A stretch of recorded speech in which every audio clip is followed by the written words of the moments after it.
안녕하세요. 사연에 빠지다의 DJ 민영입니다. 오늘 사연자는 믿을 수 없는 현실에 평생의 마음의 짐을 짊어진 채 살게 됐다는데요. 과연 어떤 사연인지 들어보시겠습니다.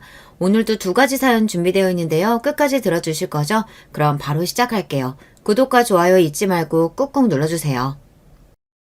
안녕하세요. 저는 50대 여자입니다.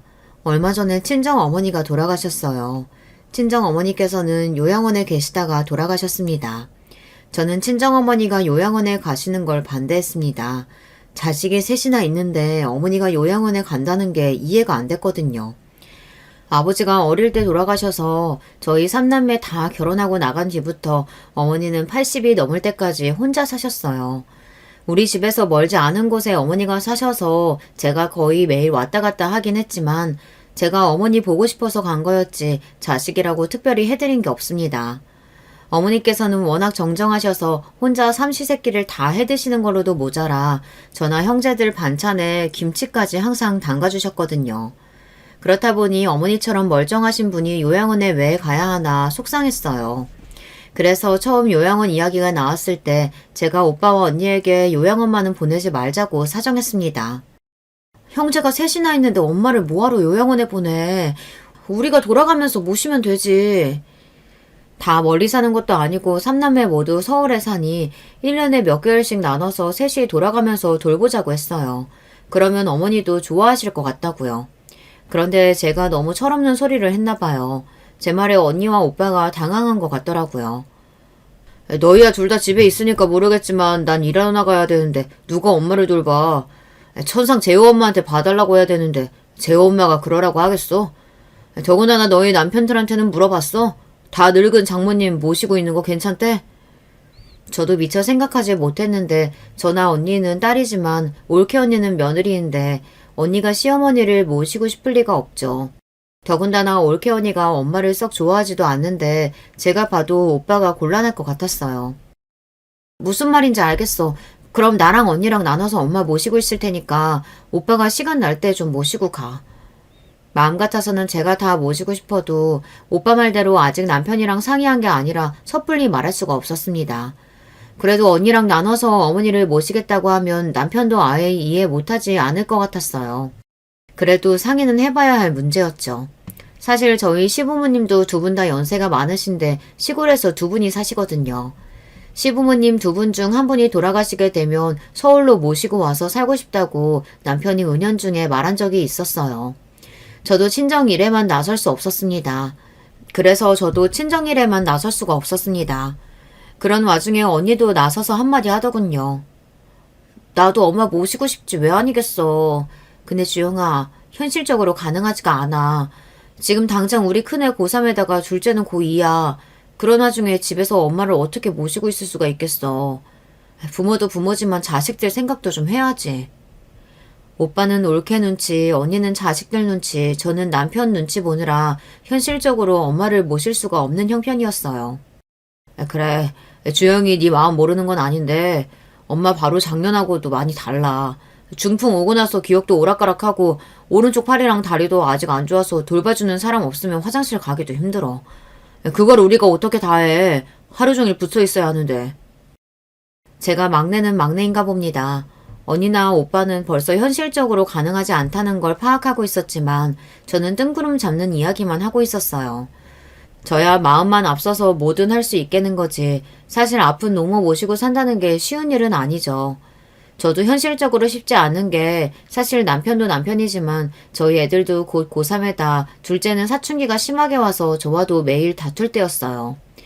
남편이나 애들이나 이런 상황을 잘 받아들여줄지 알 수 없는 노릇이었죠. 친정어머니는 결국 요양원에 가셨어요. 요양원에 가실 때까지만 해도 엄마가 이렇게 일찍 제 곁을 떠날 줄은 몰랐었는데 이렇게 갑자기 저를 두고 가버리실 줄은 몰랐어요.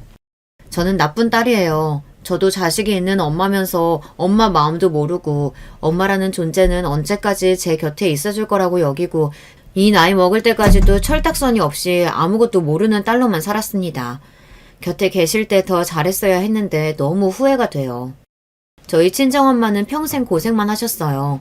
이제야 좀 호강하면서 사시나 보다 하던 시기에 중풍이 와서 병원에서 고생만 하시다 요양원까지 가게 되신 거예요. 저도 옛날 사람이지만 저희 어머니는 더 옛날 분이시다 보니 이 좋은 세상 누릴 것도 많은데 뭐 하나 즐기지도 못하고 가버리셨어요. 저는 어머니가 돌아가신 지 벌써 반년이 넘었는데도 아직 일상으로 돌아오지를 못하고 있어요. 속상하고 비통한 마음을 어떻게 해소해야 할지 몰라 사연까지 보내게 됐습니다. 저희 어머님은 아들 하나, 딸 둘을 낳으셨어요. 저는 막내딸입니다. 저는 막내딸로서 사랑을 듬뿍 받고 자랐어요. 사실 아버지 돌아가시고 나서 가난하게 사는 동안 나쁜 기억도 많고 힘든 일도 많았는데 어린 시절 받았던 사랑이 너무 커서 제 인생의 원동력이 될 만큼 흘러넘쳐 그 힘으로 어려운 시기를 버티며 살아왔다고 해도 과언이 아닙니다. 사실 제가 국민학교 시절에 친정아버지께서 갑자기 사고로 돌아가시는 바람에 집안이 휘청했어요. 아버지가 돌아가시기 전까지는 사업을 크게 해서 가난이라고는 모르고 살았었는데 아버지가 돌아가시면서 가세가 확 기울었습니다. 저를 넘치게 사랑해주신 아버지가 돌아가셨다는 것만으로도 너무 힘들었는데 아버지가 사업하며 받은 빚들까지 문제가 생겨 졸지에 집까지 쫓겨나 거리에 나앉게 생겼었죠. 그때부터 우리 가족은 모두 고생뿐이 열리기 시작했어요. 그전까지 자식들 키우느라 일이라고는 해본 적 없는 어머니는 졸지에 가장이 돼서 돈 되는 일이라고는 뭐든 하러 다녀셨습니다. 새벽에 일어나 새벽 시장에 나가 일하시고 점심부터 저녁까지 식당에서 일했어요. 당시에 대학을 다니던 오빠도 다니던 대학을 그만두고 군대에 입대해버렸습니다. 그럴 수밖에 없었던 게 집을 날리고 갈 곳이 없어서 갑자기 이모네 집에 얹혀 살게 됐어요. 당시에 이모도 형편이 좋지 않은 와중에 우리 집 사정이 딱해 방 하나 딱 내어준 거라 저와 엄마, 언니 쓰기도 좁다 보니 오빠는 급한 대로 군대에 가기로 결정한 거예요. 입 하나라도 줄이는 게 이모나 이모부에게 눈치가 덜 보이니까요. 언니는 사정이 더 안 좋았어요. 당시에 고등학생이었는데 고등학교 다니다 말고 학교를 그만뒀어요. 언니는 한 푼이라도 더 벌겠다고 공장에 취직했습니다. 어머니랑 오빠가 그래도 고등학교 졸업은 해야 한다고 했는데도 언니는 공장에 취직한 지 반년 만에 기숙사에 자리가 났다면서 언니까지 나갔습니다. 결국엔 어머니랑 저만 이모네에 남게 됐죠. 어머니는 새벽에 일하러 나가 밤늦게 되어서야 돌아오셨기 때문에 학교 끝나고 집에 돌아오면 저와 이모네 식구밖에 없었어요. 이모가 대놓고 저에게 눈치를 준 건 아니었지만 확실히 어머니가 계실 때와 저 혼자 있을 때랑은 저를 대해주시는 게 달랐어요. 한 번은 이런 적이 있었습니다. 제가 학교에 끝나고 저녁때가 돼서 집에 갔는데 아무도 안 계셨어요. 배가 고파서 냉장고를 열어봤는데 아무것도 없더라고요. 저는 혼자 라면이라도 끓여 먹을까 했는데 금방 이모가 오실 것 같아 좀 기다리기로 했습니다. 전에도 한번 학교 갔다 와서 배가 고파서 혼자 라면 먹다가 이모에게 혼난 적이 있거든요. 너는 좀만 기다리면 이모가 와서 금방 저녁 차려줄 텐데 그걸 못 참고 라면을 먹고 있어? 그래놓고 너희 엄마한테 이모가 밥 안 줘서 라면 먹었다고 그럴 거 아니야. 저는 아무 말도 하지 않았는데 이모는 인상까지 쓰시면서 제가 엄마한테 이간질이라도 한 것처럼 구셨습니다. 그날 이후로는 저도 모르게 괜히 주눅이 들어 이모며 이모부며 눈치를 봤어요. 그런데 그날은 저녁 먹을 시간이 한참 지났는데도 이모가 들어오지 않으시더라고요. 사촌 오빠도 안 들어오고 이모부도 안 돌아오는 게 집에 무슨 일이 났나 싶었죠. 저는 배가 너무 고파서 더는 못 기다리겠다 싶어 결국은 라면 하나를 집었습니다. 끓여 먹으려고요. 그런데 그때 현관문이 열리는 소리가 들렸습니다. 돼지갈비는 좀 멀어도 무조건 마포 가서 먹어야 한다니까. 오랜만에 먹으니까 진짜 맛있었어. 그래, 그러니까 다음 시험도 잘 봐. 다음 기말에서도 성적 잘 나오면 또 돼지갈비 사줄 테니까. 그랬습니다. 이모 식구들은 셋이 나가서 외식하고 오셨나 보더라고요. 그때였어요. 그제야 주방에 라면을 들고 서 있는 저를 본 이모가 놀라셨는지 눈이 커졌습니다. 어머 깜짝이야. 너는 무슨 애가 인기척도 안 하고 거기 서 있니? 그리고 이 늦은 시간에 무슨 라면을 먹어. 너 그러다가 살찐다. 저는 아직 다들 안 들어오신 줄 알고 같이 저녁 먹으려고 기다리고 있다가 배고파서 라면 하나 끓여 먹으려고요. 지금 생각하면 그때 왜 그런 말을 했을까 후회됩니다. 그냥 저녁을 못 먹어서 배고파서 라면 하나 먹으려고요 하고 라면이나 끓여 먹을 걸. 이모한테 무슨 좋은 소리를 듣겠다고 그랬는지 모르겠어요. 역시나 이모는 제 말에 미간을 구기면서 짜증을 냈습니다. 얼씨구? 얘 말하는 것 좀 봐. 너 지금 너만 빼고 우리들끼리 고기 먹고 왔다고 기분 나빠서 하는 소리니? 네 오빠 오늘 시험 끝나서 기념으로 일찍 나가서 먹고 온 거야. 너는 학교 늦게 끝나잖아. 이모는 괜히 혼자 제발 저려 저에게 언성을 높이며 말했어요. 누가 보면 우리가 일부러 너만 빼고 나가서 먹고 온 줄 알겠다. 너 괜히 네 엄마한테 이상한 소리 하지 마. 안 그래도 객식구라고 눈치 주네 마네 하는데 우리끼리 고기 먹고 온 거 알면 또 듣기 싫은 소리 할 거야. 이모의 말에 저는 할 말이 없어 고개를 푹 숙여버렸어요. 돼지고기를 못 먹어서 서운한 것도 아니고 이모 말이 서운한 것도 아닌데 기분이 상하더라고요. 에이 그만해. 애가 워낙 대바라져서 그러는 걸 뭐하러 얘기해. 아버지 없이 큰 게 오죽하겠어? 사람이 살다 보니까 때론 남이 하는 말보다 가까운 사람에게 받는 상처가 더 오래가더군요. 제 사정 뻔히 다 알면서 이모고 이모부고 툭하면 아버지 없이 커서 그런다. 눈치가 없다. 엄마한테 말하지 말아라.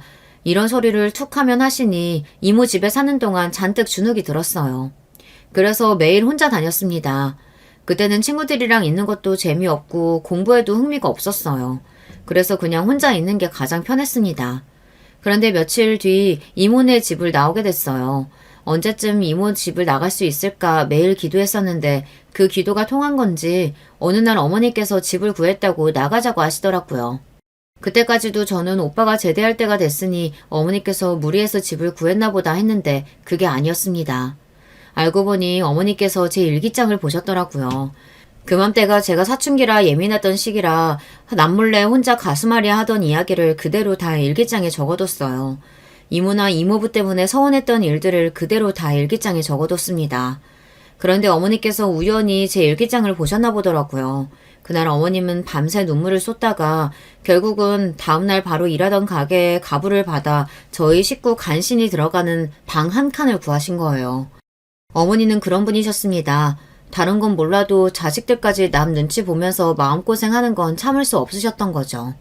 그래도 다행이었던 건 이모 집을 나와 우리끼리 살기 시작하면서 자연스레 살림도 나아졌다는 겁니다. 어머니도 아는 친구분 가게에 투자해서 동업했는데 그게 대박이 나서 돈을 많이 벌었어요. 오빠도 제대하자마자 큰 회사에 입사했고 저도 고등학교 졸업하자마자 바로 격리로 취직해서 내 식구 다 돈을 벌기 시작하니 집 하나 사는 건 일도 아니더군요. 우리 가족은 이모 집을 나온 지 5년도 되지 않아 이모가 살던 아파트보다 훨씬 더 큰 평수 아파트를 샀습니다. 더군다나 위치도 잘 골라서 몇 년 사이 우리 동네에 주요 방송국들이 생기기 시작하면서 어머님 집이 10억이 넘게 올랐어요. 그걸 보고 이모랑 이모부가 얼마나 배 아파했는지 몰라요. 아파트값이 그렇게 오를 줄 알았으면 우리도 언니 따라 그쪽에 집 살걸. 아까워 죽겠네. 너희 아파트 얼마나 한다고. 나 아파트 살 때 너희 그 작은 아파트 팔아봐야 이 동네 빌라도 하나 못 얻었어. 어머니께서 원래 부동산이니 재산이니 일절 관심도 없으시던 분이에요. 그런데 아버지 돌아가시고 고생하시면서 이모 집에 얹혀 살 때 받은 서름 덕분에 많이 변했습니다. 집도 집이었지만 버는 족족 땅을 사서 알게 모르게 돈을 많이 버셨어요.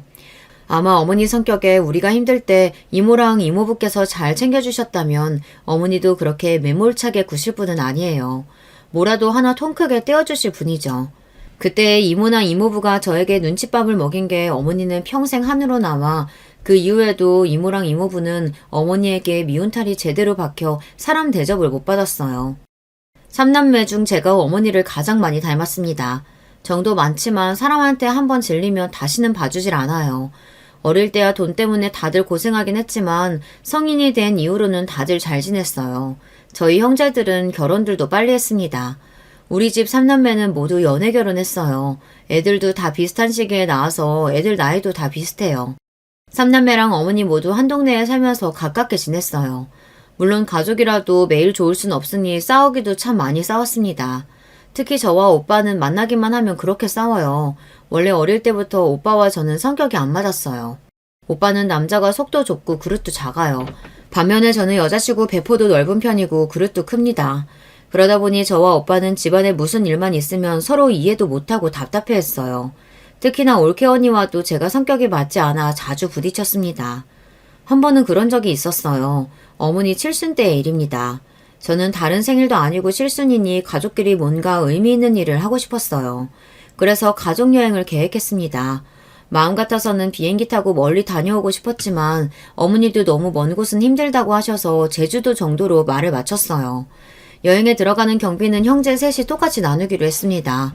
그래도 셋 중에 제가 막내다 보니 숙소 예약이나 여행 일정은 제가 대략 짰습니다. 그런데 뭘 결정할 때마다 오빠가 자꾸만 토를 달더라고요. 네가 말한 숙소도 좋은데 우리끼리 지내기엔 너무 비싸지 않아? 너희 올케가 알아본 숙소도 네가 알아본 데보단 좀 작아도 우리 식구 지내기엔 괜찮을 것 같은데. 이왕 어머니까지 모시고 가는 거 저는 좀 좋은 곳으로 가고 싶어 규모가 좀 있는 곳으로 예약하기는 했습니다. 그렇다고 오빠가 말한 다른 숙소보다 그렇게 비싸지도 않아요. 고작 1, 20만 원 차이였습니다. 그걸 가지고 오빠는 저에게 자꾸만 잔소리를 했어요. 너무 비싸다고요. 그리고 네가 짠 일정에 들어가는 식당들도 그래. 아무리 제주도가 물가가 비싸다고 해도 저렴하고 좋은 데도 많은데 너무 비싸고 유명한 식당만 예약한 거 아니야? 너희 올케가 보더니 다 인기 많은 데라 줄 서야 하는 거 아니냐고 하던데 엄마 힘들어서 줄 서겠냐? 오빠는 말끝마다 올케 언니 이야기를 했어요. 오빠가 제 계획이 마음에 안 드는 것처럼 이야기하긴 했지만 결국은 올케 언니 마음을 전하는 거였죠. 오빠랑 올케 언니 마음은 알겠는데 엄마 칠순 아니면 우리가 또 언제 다 같이 여행을 가겠어. 이왕 가는 거 좀 좋은 곳으로 모시고 가자. 엄마 연세도 있는데 또 언제 제주도로 가보겠어. 제가 과하게 구는 건 줄 몰라도 칠순에 이 정도는 써야 한다고 생각했어요. 제 마음 같아서는 북유럽이라도 한번 갔다 오고 싶었는데 그때도 오빠가 무슨 북유럽이냐며 손사래를 쳐서 포기한 겁니다.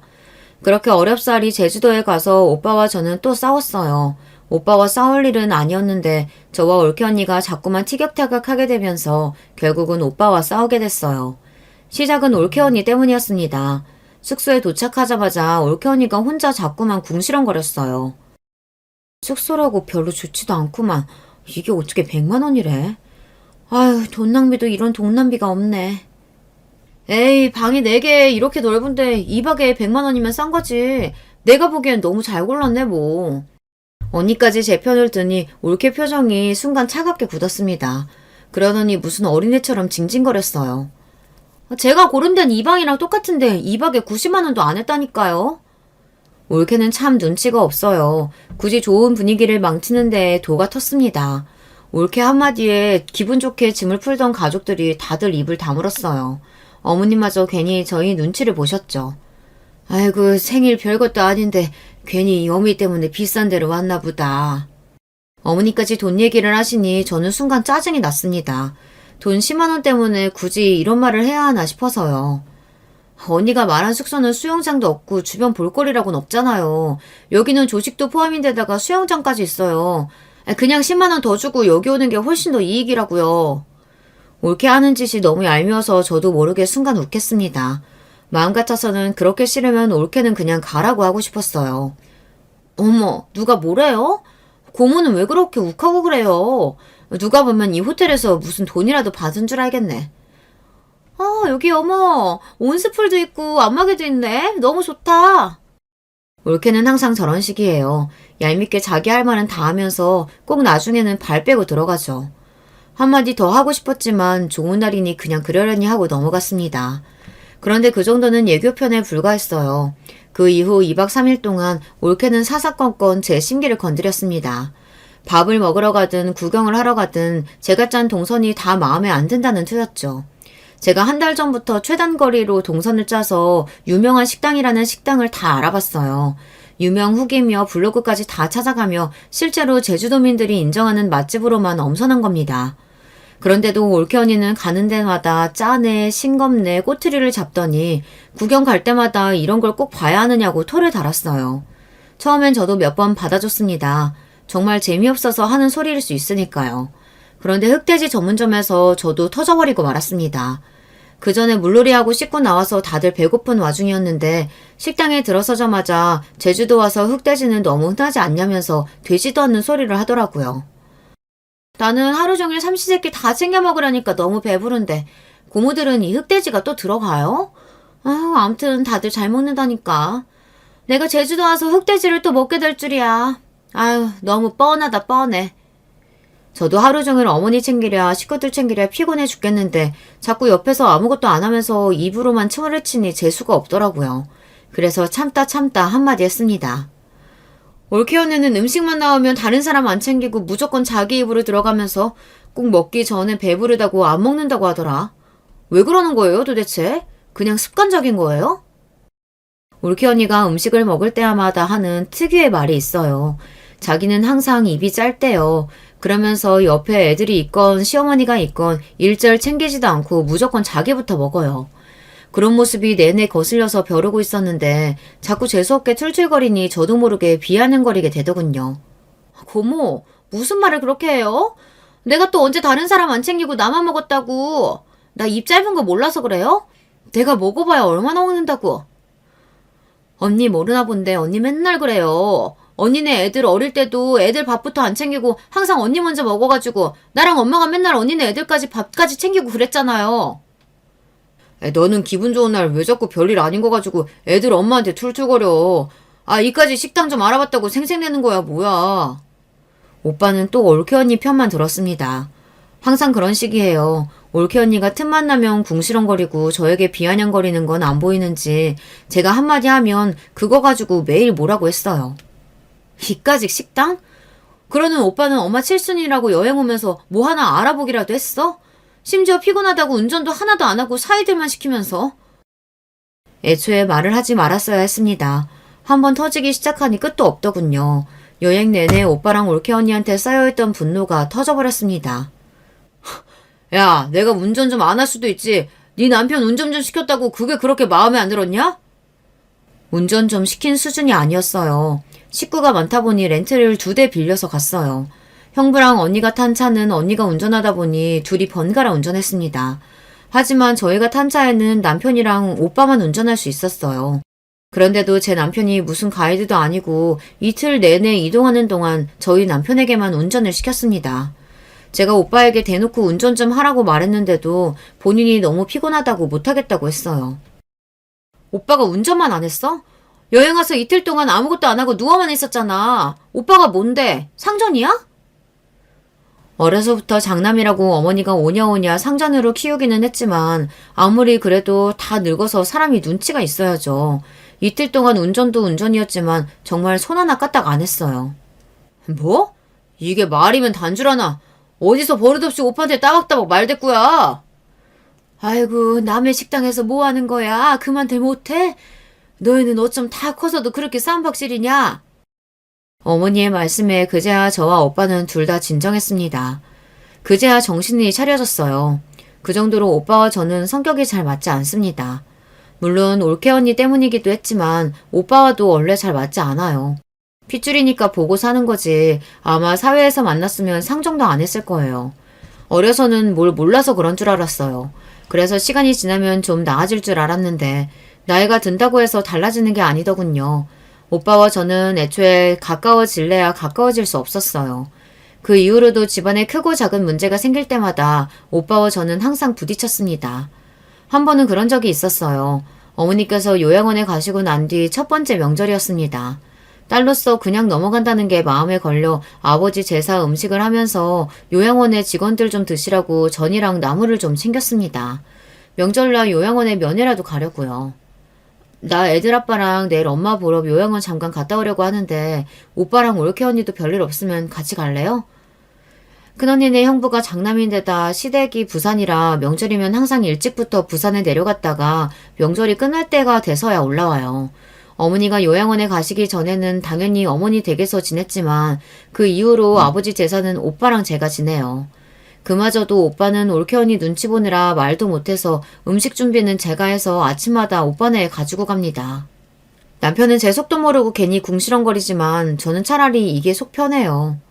형님네가 장남이고 맏며느리면 음식이든 제사든 알아서 해야 되는 거 아니야? 어떻게 매번 우리가 준비해서 가져가야 돼? 요즘 세상에 장남이니 맏며느리니 그런 게 어딨어. 상황 되는 사람이 하는 거지. 어머님 아버님 돌아가시면 내가 다 알아서 제사상 차려드릴 테니까 괜히 속 시끄럽게 궁시렁거리지 말고 운전이나 해. 남편도 그럴 때 보면 남이에요. 자기 집 일 아니라고 그거 짐 좀 들어주고 운전 좀 해준다고 어지간히 말도 많습니다. 저도 남편 말대로 오빠가 알아서 하면 마음 편하죠. 하지만 오빠만 자식이 아니고 저도 자식인데 1년에 한 번 상 차리는 거 가지고 딸로서 투덜거리고 싶진 않았습니다.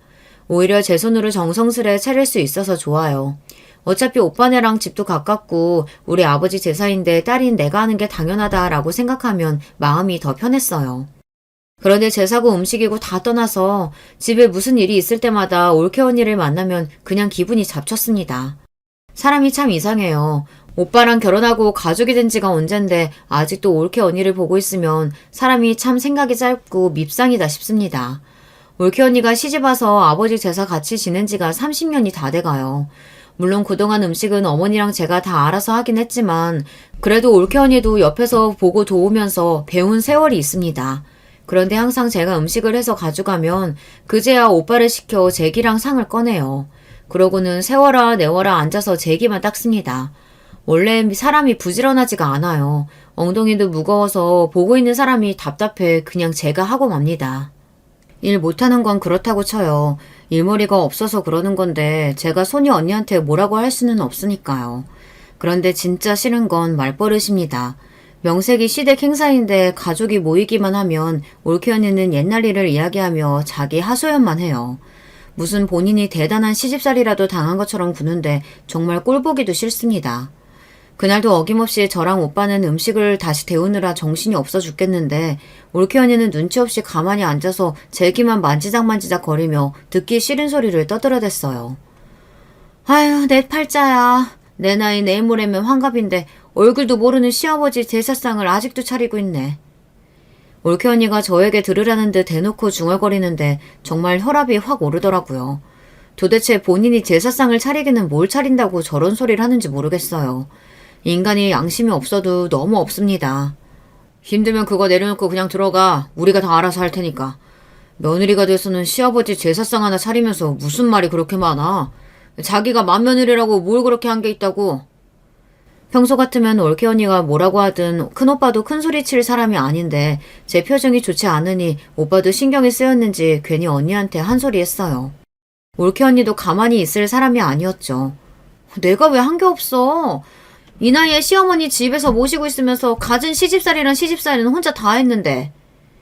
올케 언니는 결국 넘지 말아야 할 선을 또 넘고 말았습니다.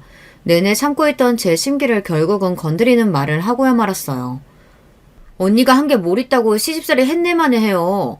오히려 우리 엄마 옆에 데려다 놓고 부려먹으면서 엄마 돈 야금야금 뺏어다가 쓴 게 누군데. 저는 결국 터지고 말았습니다. 어머니가 중풍 걸려 몇 개월 병원 신세 지는 동안 며느리라고 병원에 코빼기도 한 번 안 비춘 사람이 바로 올케예요.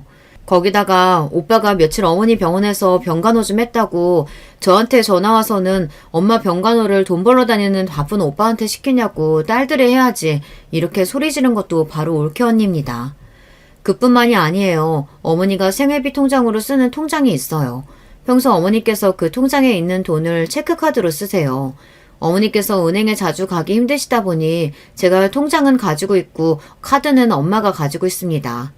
제가 은행에 갈 일이 있을 때마다 통장 정리를 해드려요. 그런데 한 번씩 어머니 통장을 보면 이상한 내역이 있더라고요. 어머니께서 절대 안 쓰실 것 같은 가게에서 쓴 내역이 있었어요. 백화점이나 피부과 같은 곳이었죠. 알고 보니 올케가 어머니를 모시고 나가서 쓴 돈이더라고요. 본인이 사고 싶은 물건을 사거나 피부과에 가서 물광주사 같은 것을 맞을 때 어머니에게 해달라고 했나 보더라고요. 그뿐만이 아니에요. 종종 본인이 사고 싶은 게 있으면 오빠가 아니라 어머니에게 이야기를 한 적도 있나 보더라고요. 그런 내용을 제가 다 알고 있다 보니 올케가 하는 짓이 다 마음에 들지 않았습니다. 전 이래저래 올케 언니가 하는 짓이 기가 막혀 소리를 버럭 질렀습니다. 엄마니까 아들이 좀 있을 수도 있는 거지 그깟 일 가지고 뭘 그러냐고요. 저는 재수없어서 전화를 그냥 끊어버렸어요. 저랑 큰언니는 병원에서 한 달씩 간호했어도 형부나 남편이 일절 말 한마디 안 했어요.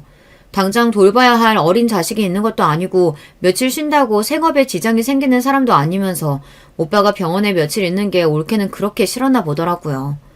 더군다나 그날 저녁 올케 언니가 오빠한테 이혼하자고 난리를 쳤나 보더라고요. 이런 대접 받으면서 절대 못 산다고요. 다음날 바로 오빠가 저에게 연락이 와서 아무리 화가 나도 손윗사람한테 그러는 거 아니라고 당장 올케한테 사과하라고 했어요. 저는 올케의 행동에 괘씸했지만 오빠가 하는 말에도 서운해서 한참을 씩씩거렸어요. 제 오빠지만 정말 쪼다 같아요. 아버지 제삿날도 마찬가지였어요. 제 말이 끝나기 무섭게 얼굴이 빨개진 쪼다 오빠가 또 나서더군요. 너 무슨 말을 그렇게 해? 엄마 요양원 가기 전에 애들 엄마가 엄마 모시고 있으면서 얼마나 고생을 많이 했는데. 오빠의 말에 저는 너무나 황당해서 입이 다 벌어졌습니다. 코웃음이 절로 나왔어요. 그거 한 달 모시고 있었다고 어지간히 생색내네. 엄마가 공짜로 있었어? 몸 아파서 꼼짝도 못하는 노인네대로 애들 밥 차리게 하고 집안일까지 다 시켜놓고. 그랬습니다. 어머니가 병원에서 나왔을 때 거동이 힘드셔서 혼자 지내실 수 없을 것 같아 처음엔 어머니 집으로 요양보호사를 고용했어요. 그리고 주말에는 저랑 언니가 번갈아 가며 어머니랑 있었습니다. 그때도 오빠는 일이 바쁘다는 핑계로 한 번 들여다보지도 않았어요. 그러다가 요양보호사가 그만두겠다고 해서 다른 요양보호사를 알아보고 있었는데 오빠가 제일 먼저 요양원 이야기를 꺼냈습니다. 올케 언니가 잘 아는 사람 시어머니도 최근에 요양원에 갔는데 괜찮은 곳이 있다고요.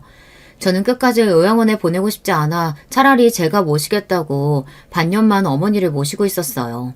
남편도 참다 3개월이 넘어가니 불편해하면서 자꾸만 저와 싸우게 되더라고요. 그 이야기를 언니에게 했더니 언니도 안 되겠다 싶었는지 바로 언니가 어머니를 모시고 가서 또 반년을 모셨어요. 그렇게 1년을 저와 언니가 번갈아 모셨습니다. 그러던 중 언니네 조카가 고3이라 신경 쓸 일이 많다 보니 언니가 오빠에게 부탁했나 봐요. 당분간은 오빠가 좀 모시고 있으라고요. 오빠는 옳게 눈치 보인다고 아무래도 요양원에 보내야 할 것 같다고 강력하게 주장해서 요양원을 알아보는 동안 고작 한 달 오빠랑 옳게 언니가 모시고 있었던 거예요. 그것도 한 달도 채 안 돼요. 그래놓고 본인이 모셨네 어쩌네 하는 겁니다. 그것도 심지어 저랑 언니가 매주 어머니를 모시고 재활에 다닌 덕분에 어머니 상태가 많이 좋아지셔서 고동이 될 때 오빠네로 가신 거예요. 그전에는 거동도 힘들어서 집에서도 저나 언니가 간신히 부축해드려야 움직일 수 있었거든요. 더군다나 어머니가 오빠네 있을 때 걱정이 돼서 제가 전화하면 항상 어머니 혼자 집에 계시거나 어머니가 조카들 밥을 차려주고 있었어요. 심지어 몸도 성치 않은 분이 빨래도 돌리고 청소도 하고 계셨어요. 어머니 성격상 본인이 눈치가 보여서 한 일이겠지만 저는 그것마저도 안타까워 주말에는 아예 우리 집에 모시고 온 적도 있습니다. 며느리랑 있는 것보단 딸이랑 있는 게 훨씬 나으니까요. 그런 걸 제가 뻔히 다 알고 있는데 자꾸만 본인이 대단한 시집살이라도 한 것처럼 군이 짜증이 확 나더군요. 어머 고모, 서운하게 무슨 소리를 그렇게 해요? 누가 보면 진짠 줄 알겠네. 어머님이 괜히 며느리 눈치 본다고 애들 챙기고 집안일 하시는 걸 제가 어떻게 말려요? 그것뿐만이 아니에요. 어머니가 요양원에 가기로 결정되고 나서 어머니가 살던 집을 내놨어요.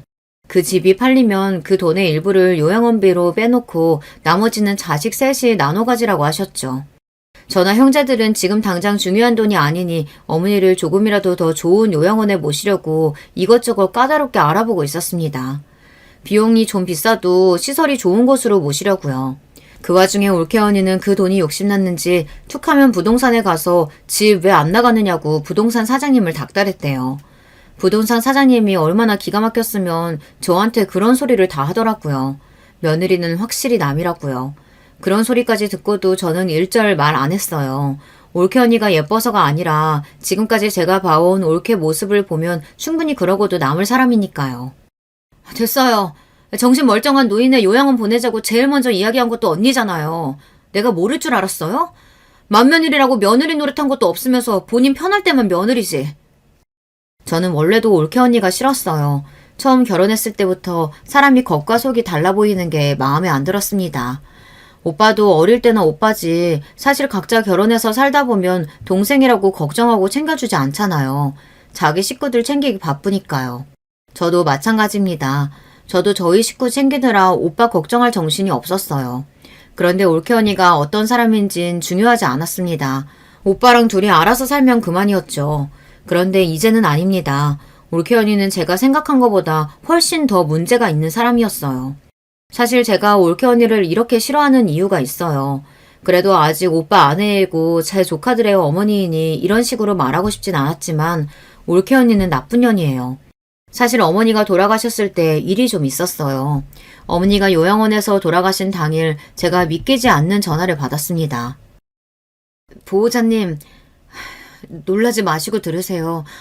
어머니께서 돌아가셨습니다. 순간 저는 귀와 머리가 동시에 멍해졌어요. 아주 잠깐 동안은 아무 소리가 들리지 않은 것 같았어요.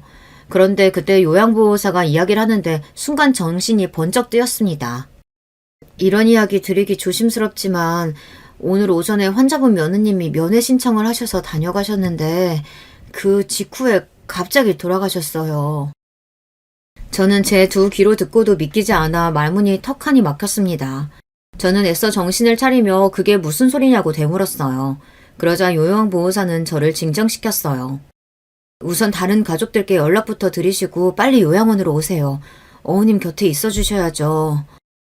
요양보호사의 다급한 목소리를 듣고 나서야 어머니가 돌아가셨다는 게 실감이 난 저는 그 길로 남편과 요양원으로 향했습니다. 언니와 오빠에게 전화하며 가는 동안 꾸미기를 바랬어요. 믿기지 않지만 정말 어머니가 돌아가셨더군요.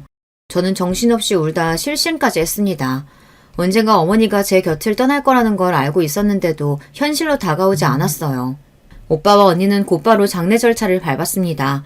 저는 장례식 내내 제정신이 아니었어요. 조문객도 제대로 맞지 못할 정도였죠. 장례식이 마무리되고 장지에 다녀오는 길 오빠와 언니는 제 걱정에 밥이라도 먹어야 할 것 같다면서 싫다는 저를 강제로 식당에 데리고 들어갔어요. 그런데 그때 눈치 없는 올케 언니가 굳이 하지 않아도 될 말을 했습니다. 아휴, 고모는 자기가 아직도 20살인 줄 아나 봐요.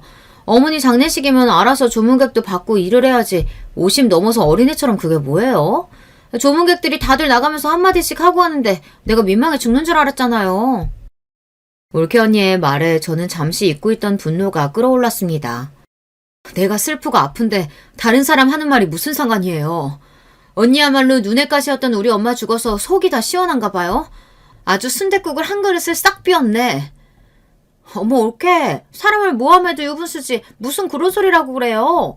내가 언제 어머님을 눈엣 가시려 여겼다 그래. 제가 정신줄을 놓고 있기는 놓고 있었나 봐요. 제일 중요한 걸 놓치고 있었습니다. 저는 순간 날카로워진 눈빛으로 올케 언니를 쏘아봤습니다. 하참, 내가 깜빡했는데 다들 식사했으면 엄마 요양원으로 좀 가요. 요양보호사님이 보여줄 게 있다고 했는데 내가 깜빡했네. 그게 무슨 소리야? 갑자기 엄마 요양원은 왜 가?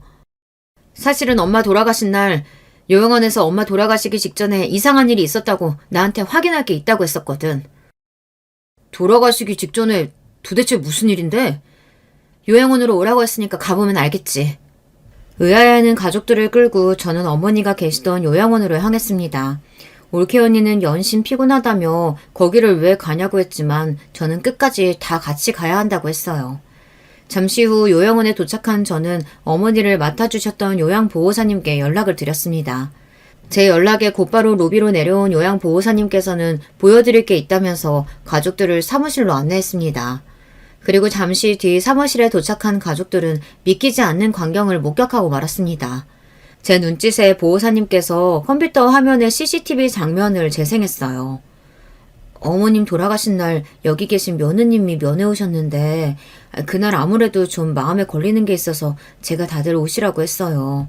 화면 좀 봐주시겠어요? 보호사님의 말에 가족들 모두가 컴퓨터 화면 속 모습에 집중했습니다. 화면 속에는 침대에 누워있는 어머니가 보였습니다.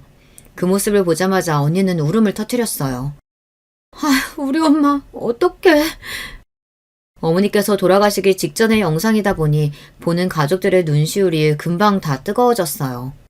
그리고 영상 속 어머니의 곁에 앉은 올케 언니는 딱딱한 표정으로 연신 어머니에게 뭐라고 중얼거리고 있었어요. 그러자 잠시 후 어머니께서 잘 움직이시지 않는 손을 자꾸만 올리려고 하셨습니다. 그때였어요. 화면 속 올케 언니가 의자에서 일어나 어머니에게 다가가더니 귀에 대고 뭐라고 중얼거렸어요. 그것도 한참이나 말이죠. 그러고는 영상이 끝나버렸습니다. 도대체 이게 뭐가 이상하다고 사람을 여기까지 오라고 해요. 별것도 아니구만. 영상을 보는 내내 몸을 베베 꼬던 올케 언니가 영상이 끝나자마자 큰 소리를 쳤습니다. 저는 그 모습이 가소로워서 한 번 더 올케에게 물었어요. 언니도 기억하죠? 전날 언니가 면회하고 가고 나서 엄마가 바로 돌아가셨잖아요. 언니, 도대체 엄마한테 무슨 소리란 거예요? 뭐라고 했길래 엄마가 돌아가신 거냐고요? 어머 고모, 말 이상하게 하네? 설마 내가 한 말 때문에 어머니가 돌아가시기라도 했다는 거예요? 말도 안 돼. 난 그냥 어머님 얼굴이 안 좋아 보이길래 힘내시라고 식사 잘하셔야 한다고 이야기한 거밖에 없어요. 올케는 저에게 도대체 무슨 소리를 하는 거냐고, 사람을 모함하는 거냐고 화를 내면서 인상을 구겼습니다. 오라, 우리 엄마 요양원 들어간 뒤로 면회도 잘 안 간 언니가 갑자기 혼자 면회 가서 저렇게 한참 동안 떠들었는데 정말 그 말밖에 한 게 없다고요? 진짜예요? 당연하죠. 고모 진짜 사람 억울하게 왜 그래요? 애들 아빠가 나한테 자꾸 어머니 신경 하나도 안 쓴다고 잔소리하길래 오랜만에 간식까지 사들고 간 거예요. 도대체 내가 뭘 어쨌다고 사람을 잡아먹지 못해 안달이에요. 저는 올케 언니에게 기회를 준다고 준 건데 언니는 끝까지 아무 짓도 하지 않았다고 우기더군요. 저는 기다려줄 수 없었습니다. 언니 진짜 뻔뻔해도 너무 뻔뻔하네요. 과연 이걸 듣고도 억울하다는 말이 나오나 보죠. 저는 가방에서 어머니께서 살아생전 쓰시던 핸드폰을 꺼냈습니다. 어머니의 핸드폰을 본 순간 눈물이 또 왈칵 쏟아질 것 같았지만 간신히 참았어요. 저기 영상 속 날짜랑 시간 다 보이시죠? CCTV에는 소리가 녹음되지 않았지만 엄마 핸드폰에는 그날 올케 언니가 병실에 들어온 순간부터 언니가 한 말이 다 녹음되어 있어요. 자, 잘 들어요. 그랬습니다. 어머니는 올케 언니가 혼자 면회를 오자 뭔가 느낌이 있으셨는지 잘 움직여지지도 않는 손가락으로 녹음 기능을 켰더라고요. 어머니의 핸드폰에는 올케가 어머니 옆에 앉아 중얼거리는 내용이 그대로 다 녹음되어 있었어요. 어머님도 참 가만 보면 자식들 힘들게 하세요. 중풍에 걸렸으면 그냥 그대로 죽어버리지. 그 나이에 얼마나 살겠다고 아등바등 버텨요. 병원에서 몇 달이나 버티고 있는 바람에 병원비로 몇 천이나 쓴 줄 알아요?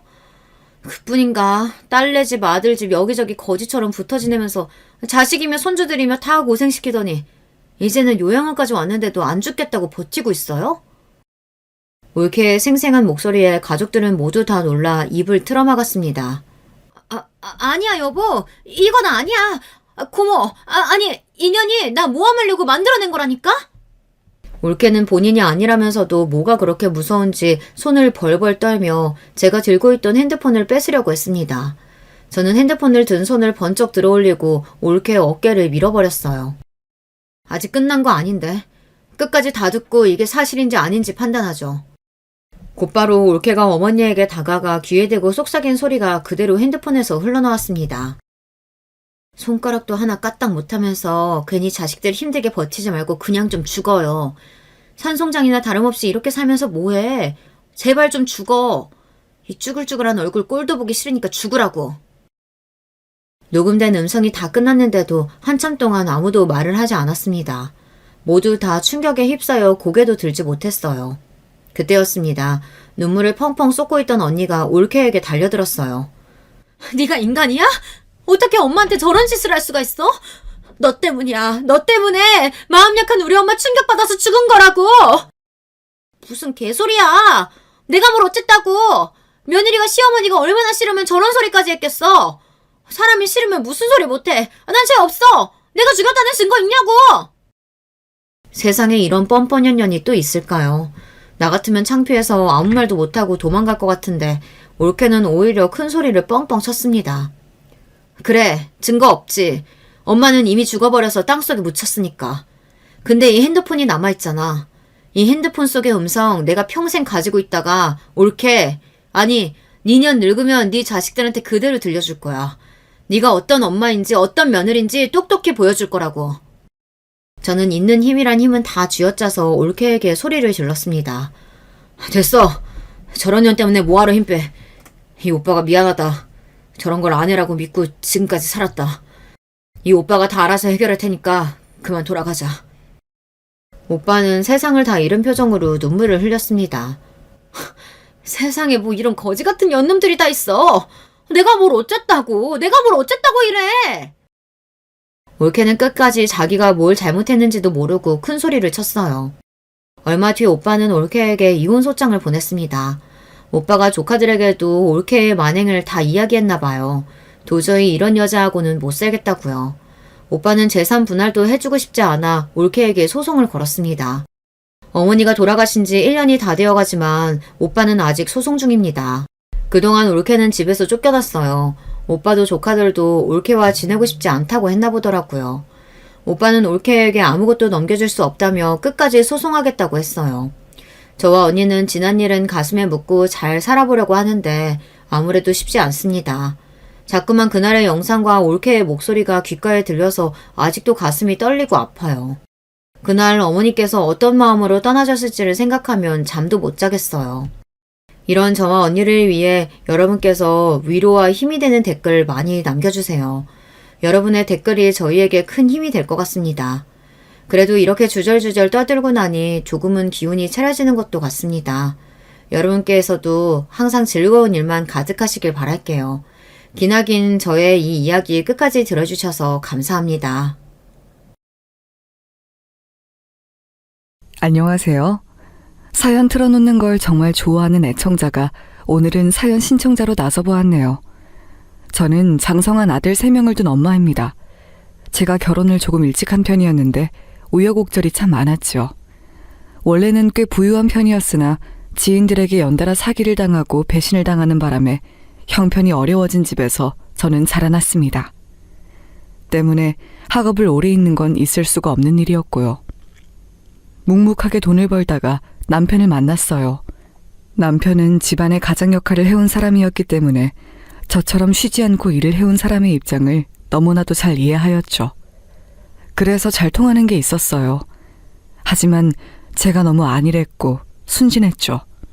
단순히 입장이 비슷하다고 해서, 잘 맞는 것 같다고 해서, 외롭다는 이유로 저는 남편과 결혼해서 살림을 차렸는데요. 결혼을 해서 이제 나는 하나가 아닌 둘인데 왜 가난하고 힘든 건 똑같지? 여보, 요즘 왜 이렇게 술을 많이 마셔요? 오늘도 설마 술 마시고 들어올 줄은 몰랐네. 당신, 내가 고민이 좀 많아서 술을 마신 건데 그걸 가지고 잔소리를 해? 에라이, 살맛 안 나네. 결혼한 뒤로 남편은 어떤 이유에선지 점점 더 좌절하고 있었어요. 그러더니 술을 마시기 시작하였고 나중에는 주객 전도가 되었죠. 술을 마시면 따라오는 게 여자인가 봐요. 남편은 없는 형편과 고단한 일상에도 여자를 그렇게 만났습니다.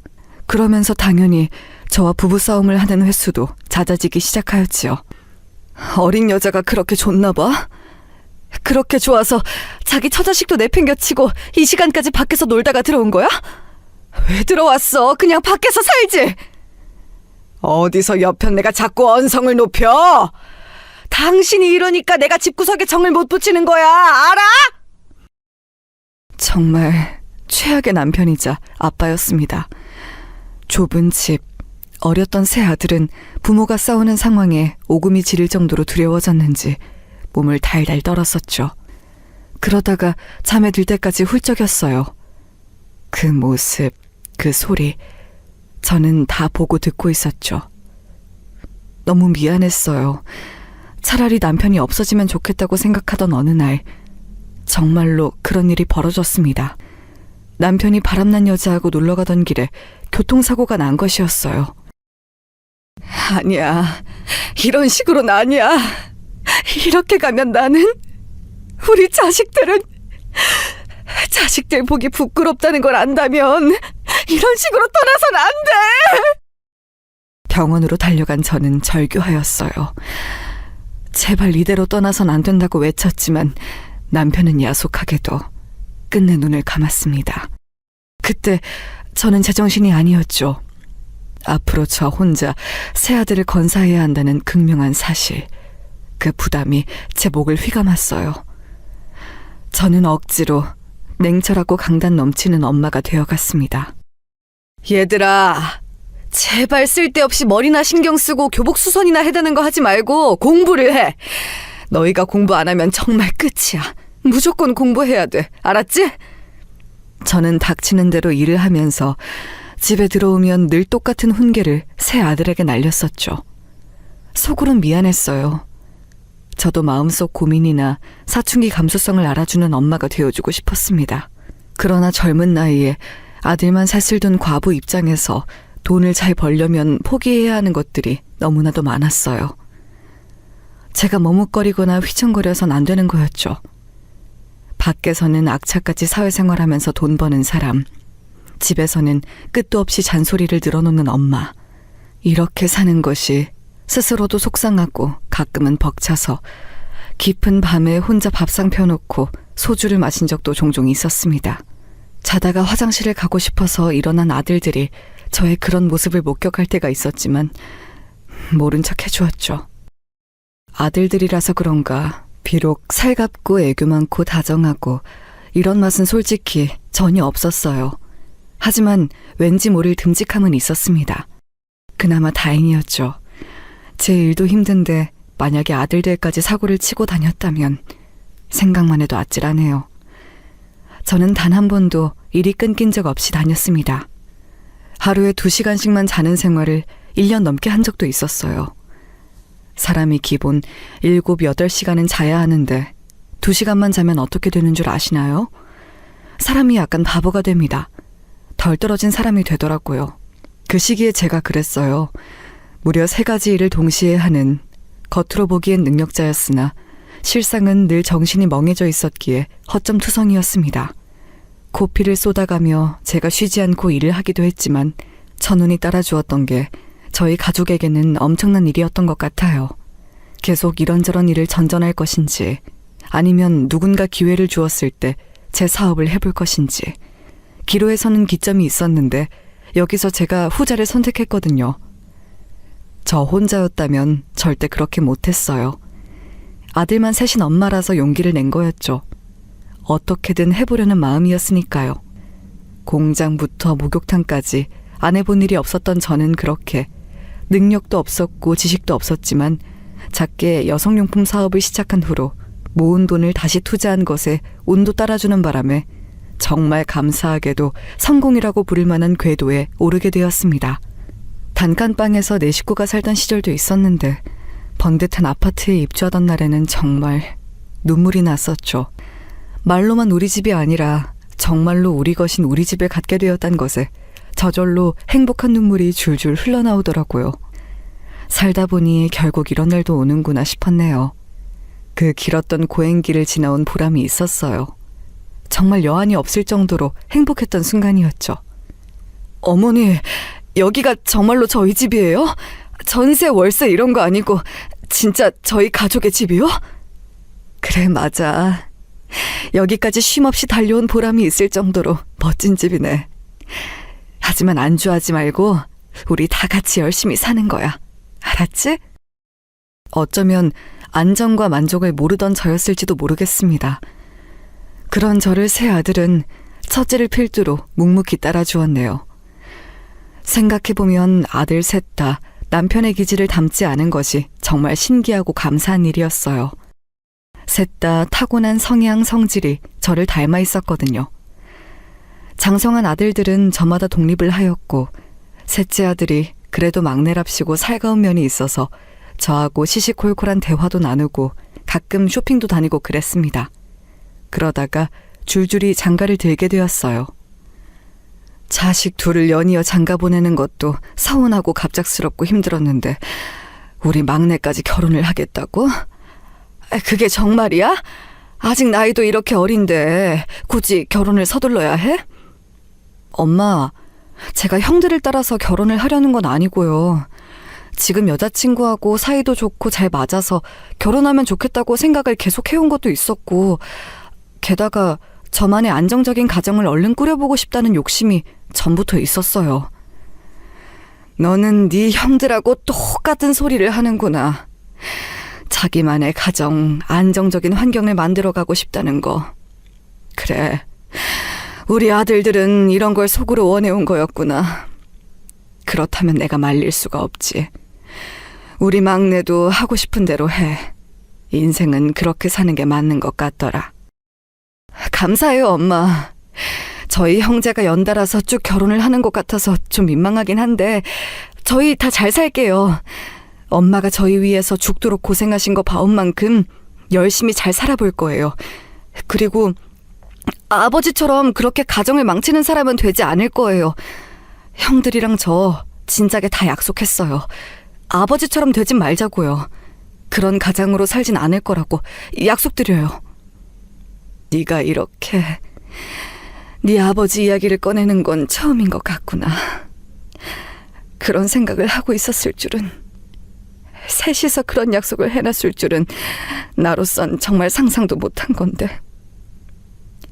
고마워. 우리 아들들이 세상에서 최고야. 떠올리면 애증만 가득한 남편이 만약 저승에서 저희 가족을 보고 있거든 자기 아들들이 자기보다 훨씬 더 잘 사는 모습을 보기를 바랐어요. 그렇게 되려면 우선 제가 잘해야 되는 문제였죠. 일찍이 과부가 되어 아들만 셋 키우며 억척스레 살아온 엄마. 사업까지 성공시키며 투자를 잘해온 엄마. 이런 엄마가 키운 아들들하고 결혼하고 싶어하는 여자들이 과연 있어줄까 하는 생각도 저는 잠깐 했었어요. 여자 입장에서는 이런 시어머니가 있다면 별로 결혼하고 싶어하지 않을 것 같았거든요. 특히 저희 첫째하고 결혼한 며느리가 저에게 처음 인사 왔을 때 영 표정이 어두웠어요. 그게 인상 깊었죠.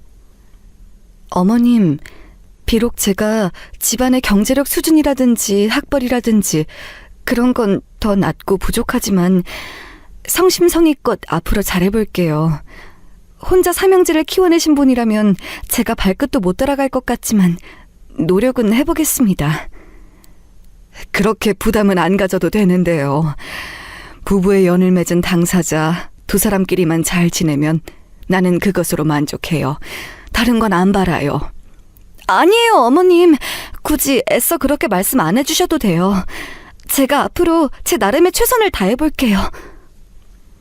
너무 주눅이 들어있어서 제가 당황하기도 했었네요. 새 아들이 별로 말수 많지 않은 걸 보면 사람들이 저의 스타일도 대략 짐작을 하던데 저 역시도 말이 원체 많지 않아요. 과묵하다고 할 수 있었네요. 괜히 말을 얹어서 화근을 만들 바에는 아예 말을 시작 안 하는 게 낫다는 주의였고요. 이런 저의 특성을 10분 발휘하는 것으로 저는 그렇게 정했습니다. 차라리 잘해주려고 이런저런 노력을 하면서 시행착오를 겪는 것보다 깔끔하고 아무것도 안 달려있는 나무 같은 고부관계가 훨씬 나을 거야.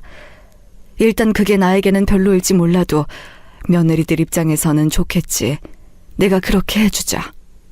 저는 며느리가 셋이나 되었음에도 굳이 며느리를 통해 뭔가를 확인받거나 하려고 들지 않았습니다. 그 영역을 온전히 존중해 주었지요. 제가 오히려 거리를 벌려서 그런 것인지 시간이 조금 지나자 며느리들이 먼저 저에게 은근히 다가와주기도 하였어요. 저기 어머님, 전부터 궁금했는데 어머님께서는 명품에 별로 관심이 없으신가 봐요? 그 흔한 샤넬백 하나가 안 보여서요. 샤넬백? 그게 그렇게 흔하다고? 아이고야, 나는 그런 세계는 알지도 못해. 나하고는 상관없는 아예 다른 세계야. 다른 세계처럼 느껴져서 안 사고 안 들으셨던 것 뿐이지 돈이 부족하고 아까워서 구매를 못 하셨던 건 아니지요? 뭐 그렇다고 할 수 있지. 돈이 부족하거나 그런 걸 사기에 아까워서 그랬던 건 아니야. 그런데 이건 왜 물어보니? 네가 혹시 샤넬백이 가지고 싶어서 그런 거야? 아이, 절대 아니에요. 그냥 어머님께서 얼마나 검소하신지 알고 싶어서 그랬어요. 그런데 어머님, 자신에게 투자도 하면서 지내세요. 샤넬백 하나 들어서 기분이 좋아지고 자신감이 올라간다면 그게 바로 자신에게 주는 선물이자 곧 투자가 아니겠어요? 저로서는 이해가 어려운 가치관이었으나 막내 며느리가 그렇다고 하니까 맞장구 쳐주려고 고개나 끄덕이는 게 전부였죠. 그러면서 내심 생각했었어요. 며느리들이 제가 대하기에 편하고 쉬운 젊은 여자들은 아닌 것 같다고요. 일단 사람의 결이라는 게 저하고 다르더라고요. 그래서 그렇게 약간의 미묘한 거리감이 계속 유지가 되었던 것 같습니다.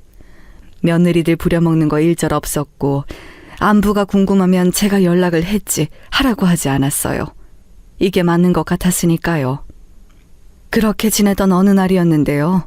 제가 하도 기력이 떨어지는 나머지 현기증과 복통을 동시에 일으켜서 잠시 거실 바닥에 쓰러졌었어요.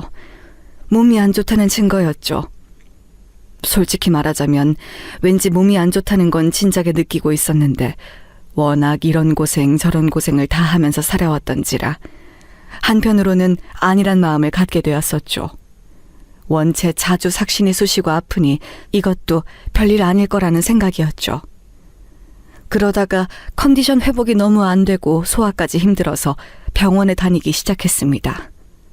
그런데도 차도가 없고 별 뾰족한 수가 없더라고요. 안부 전화를 걸어온 첫째 아들에게 이런저런 이야기를 했더니 단박에 저를 큰 병원으로 보냈습니다.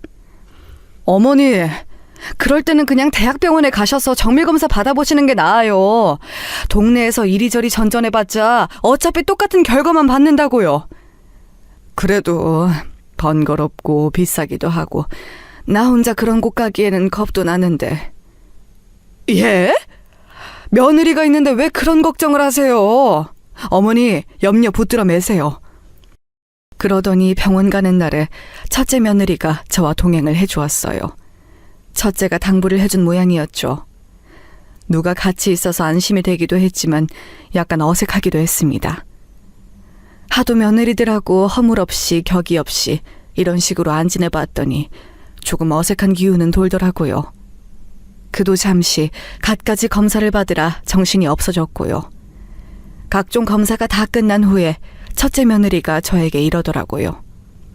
어머님께서 경제력이 있으셔서 다행이에요. 안 그랬으면 자식들에게 이런 상황에서도 손 벌리셨을 텐데. 경제력 있으시니까 당당하고 스스로도 힘이 나시죠? 그렇지. 없는 것보다야 낫겠지. 그런데요, 어머님.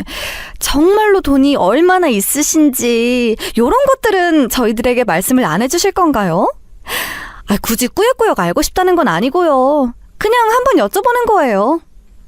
구태여 말을 할 필요가 없다고 생각하며 살아왔더니 이게 습관이 됐네. 똑똑한 네가 이해해줘. 제 반응이 만족스럽지 않았는지 첫째 며느리는 되게 듣고 싶은 말이 많다는 눈치로 눈을 빛내면서 저를 쳐다봤어요. 그런데 저는 검사 결과 걱정으로 머릿속이 가득 차 있었기 때문에 며느리가 궁금해하는 것 같은 경제력 이야기를 해주지 못했고요. 그런데 정말 그럴만도 했던 것이 대학병원에서 받은 검사 결과 제가 암 환자로 밝혀졌기 때문입니다. 하늘이 노래졌어요. 암이라니. 아무리 힘들고 고생을 하면서 지내봤어도 암에 걸릴 거라고는 생각도 못 해봤었습니다. 누구라도 그런 걸 생각하며 살진 않겠지만 저는 그야말로 안중에도 둬본 적 없이 살아온 사람이었어요. 왜, 어째서, 설마 싶은 부정적인 예감은 모조리 맞아 떨어지는지 모르겠어요. 이런 게 인생의 순리라고 한다면 너무나도 불공평한 것 같더군요.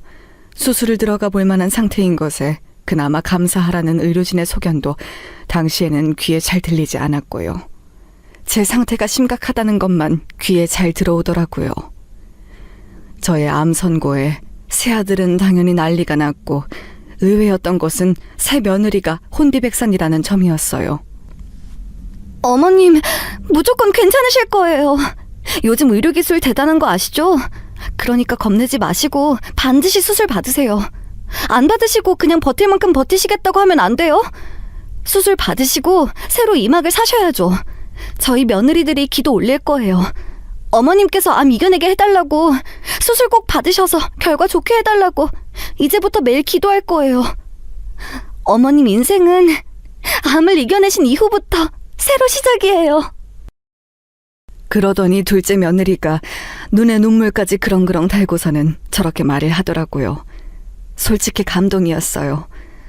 새 며느리가 저를 너무 걱정하고 염려를 해주길래 그것에 용기를 얻어서 수술을 받게 되었습니다. 결단은 내렸지만 머릿속은 복잡했죠. 가만히 있으면 남은 수명대로 잘 살다가 갈 텐데 괜히 수술을 받아서 들쑤시는 게 되면 더 상황이 나빠질 수도 있었으니까요.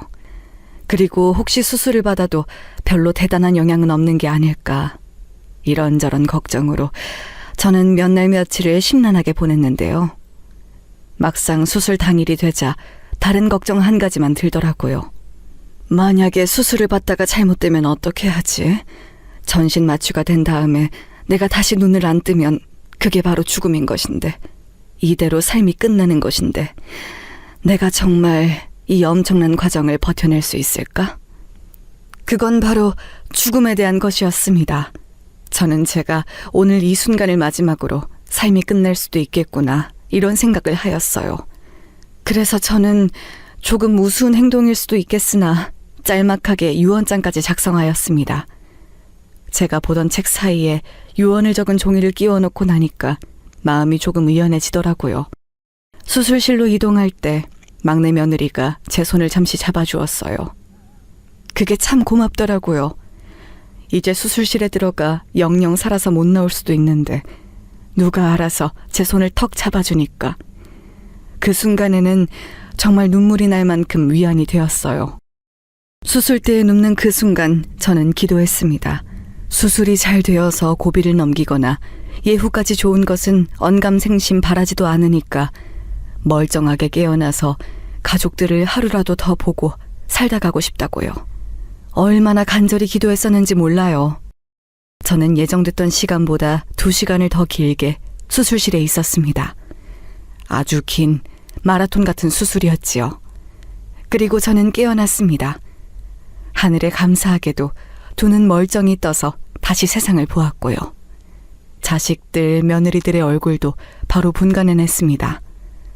첫째가 감격하여 외치는 소리가 들려왔죠. 어머니, 정신이 드세요?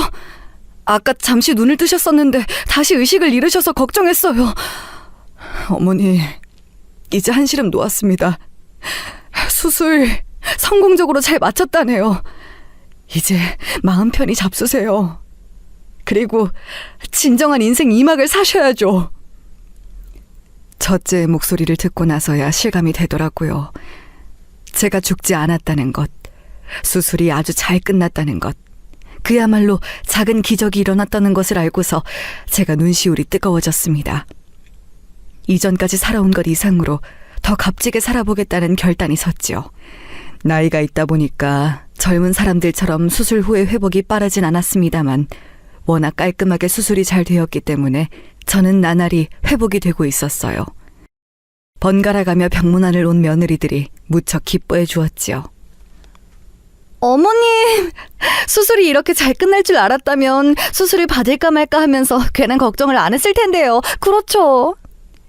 이게 다 어머님께서 삶에 대한 의지가 강하셔서 가능했던 일 같아요. 어머님, 정말 최고이십니다.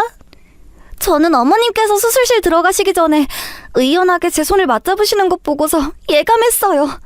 모든 걸 다 잘 이겨내실 것 같다는 느낌이 오더라고요. 어머님, 앞으로 100세 되실 때까지 건강하게 사셨으면 좋겠어요. 저희들이 미력하나마 어머님의 곁에서 잘 보살펴 드릴게요. 암이라는 진단을 받았을 때부터 무사히 수술을 받기까지 제가 이런 일을 겪고 나서야 며느리들의 소중함, 고마움 이런 게 느껴지더라고요. 그 이전까지는 솔직히 말해서 제 아들들의 배우자라는 생각만 강했지 저라는 사람의 며느리들이라는 개념으로 와닿진 않았었어요. 남들은 며느리만 생기면 지지고 볶으면서 말 많은 고부관계 형성하고 산다는데 저는 그렇지 않았으니까요. 제가 어렵고 힘들게 자식 키워내면서 그렇게 산 사람이었기 때문에 되려 저의 이런 점이 며느리들에게 부담으로 작용하고 또 저도 모르는 사이 불평불만과 잔소리가 많은 시어머니가 되어버릴까봐 살짝 건조한 고부관계로 지내온 것이 사실이었습니다. 그런데 이럴 줄 알았으면 진작에 지지고 볶고 살면서 가까이 잘 지내볼 걸. 이런 후회가 들 정도로 며느리들이 저에게 참 잘했어요.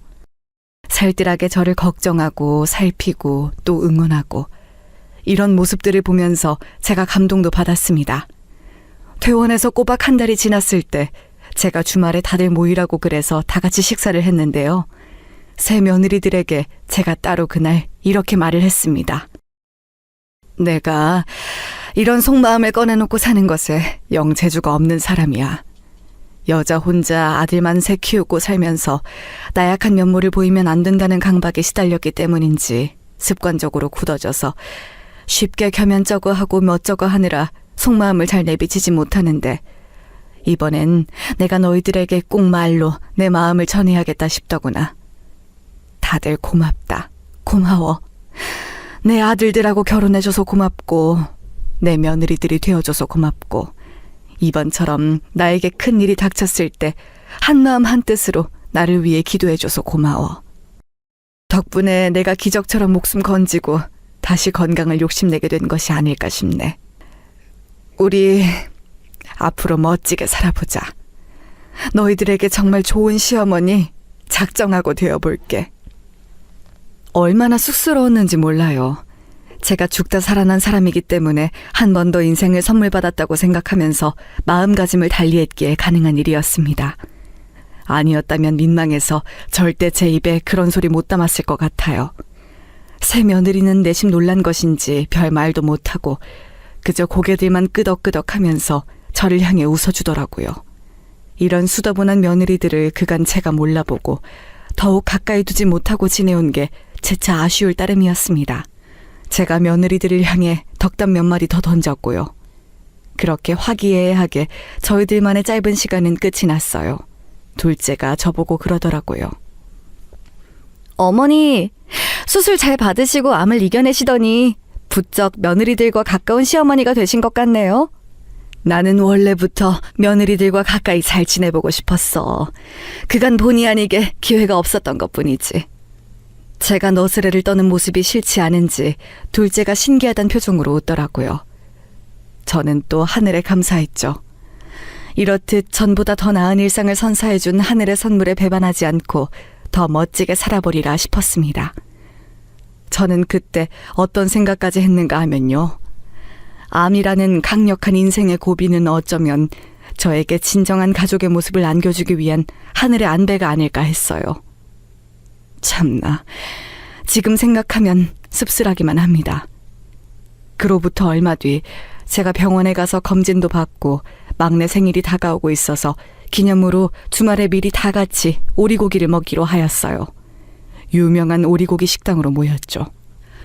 속단하기는 당연히 이르겠지만 수술 예후가 좋다는 말 의사 선생님께서 조심스레 입에 올리시더라. 그거 듣고 내가 얼마나 감격스러웠는지.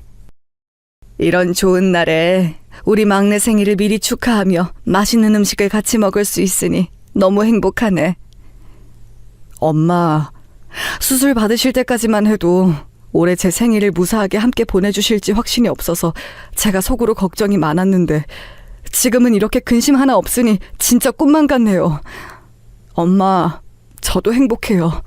앞으로 오래오래 사셔서 매년 제 생일을 함께 놔주시기예요. 아셨죠? 그럼 당연하지. 우리 막내 얼른 오리고기 많이 먹어라. 내가 오늘 한턱 쏘는 거니까 아무 걱정 말고 실컷 먹어. 화기애애했고 정말 더할 나위 없이 완벽한 자리였어요.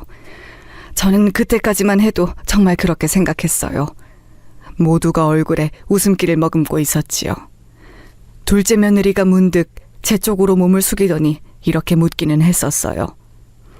어머님께서는 한턱이 아니라 100턱을 쏘셔도 끄떡 없으시죠? 글쎄다. 100턱이라는 게 와닿지가 않는데 우리 가족들에게 원하는 대로 턱턱 쏠 만큼은 끄떡 없지. 역시 어머님은 정말 멋지신 것 같아요. 암 이겨내는 게 아무나 하는 거겠어요?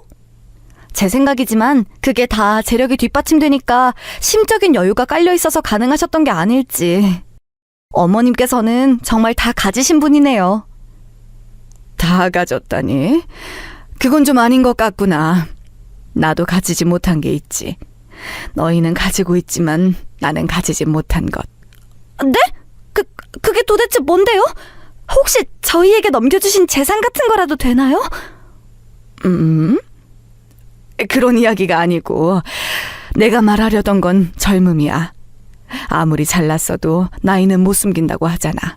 아직 젊음을 누릴 수 있는 너희가 내 눈에는 무한한 가능성을 품고 있는 최고로 잘난 사람들로 보여. 아, 그러시군요. 네, 맞아요. 젊음? 좋죠. 나이? 어린 게 최고인 것 같아요. 목소리는 밝게 맞장구를 치고 있었는데 눈빛에는 어째 초점이 없었던 것 같아요. 저를 일단 안 보고 있었고요. 제가 너무 재미없는 대답을 해준 건가 싶어서 은근히 신경이 좀 쓰였습니다. 식사를 마치자마자 새 아들은 식당 주변의 사유지 공원에 걸어서 구경을 갔고요. 나머지는 그냥 근처에서 적당히 어슬렁거리다가 새 아들이 돌아오는 대로 합류해서 출발하는 것으로 얘기가 되었어요. 저는 화장실을 따로 다녀오느라 며느리들과 같이 있지 않았는데요. 어디 있나 찾아 나서 보게 되었어요. 이게 바로 화근이었죠. 식당 뒤뜰에 작은 물레방아가 있었는데 그걸 에워싸듯이 새 며느리가 서서 자기들끼리 머리를 맞대고 무언가 대화를 나누고 있었습니다. 만약 예전에 저였다면 그냥 무심히 며느리들을 부르거나 낄 생각 없이 지나치거나 그랬을 거예요. 하지만 저는 이제 며느리들에게 먼저 다가가기도 하는 시어머니가 될 작정이었거든요. 그래서 싱긋 웃는 낯을 하고서는 천천히 다가갔던 거예요. 자기들도 모르는 사이에 제가 가까이에 딱 다가와 있으면 며느리들이 깜짝 놀랄 거라는 생각을 하니까 재밌어서 웃음도 나더라고요. 그렇게 즐거운 마음가짐으로 며느리들에게 가까워졌어요. 물레방아의 물소리가 크게 들리기 시작했을 때 그 거리가 되니까 말소리들도 잘 들리더군요.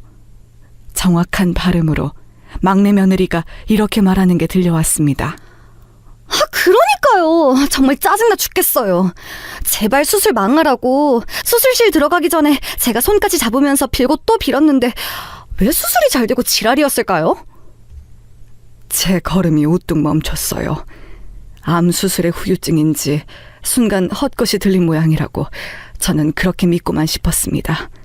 저에게 수술 전 위안이 되어주었던 막내 며느리의 그 손길이 사실은 저를 위하는 게 아니라 저주를 하기 위함이었다는 그딴 세상에 둘도 없을 추악한 진실 따위는 듣고 싶지 않았어요. 그런데 제가 잘못 들은 게 아니라는 것을 알려주며 곧장 둘째 며느리가 이렇게 말을 받더군요. 나는 심지어 그 전날에 물 떠놓고 기도까지 했어.